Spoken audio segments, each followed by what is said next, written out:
बिजली की कितनी अक़साम हैं?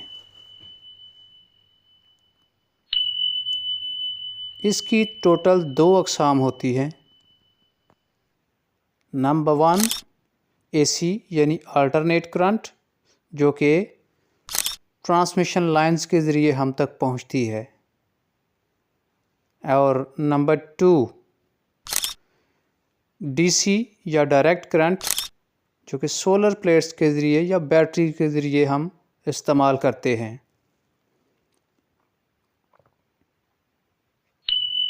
इन्वेंटर ऑफ इलेक्ट्रिसिटी, इनको ईजाद किसने किया?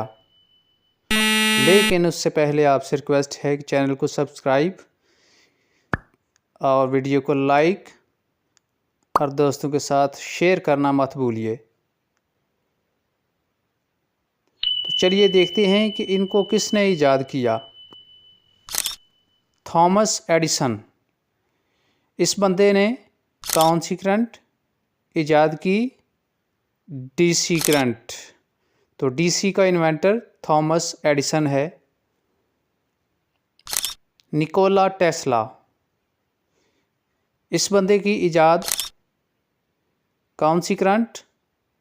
AC करंट यानी अल्टरनेट। दोनों में फ़र्क क्या है AC और DC में? DC करंट बिल्कुल सीधी लाइन में सफ़र करती है। इसको हाई या लो वोल्टेज में कन्वर्ट करना एक बहुत मुश्किल टास्क है। आमतौर पर बैटरीज या सोलर प्लेट्स के ज़रिए हम इस्तेमाल करते हैं। AC current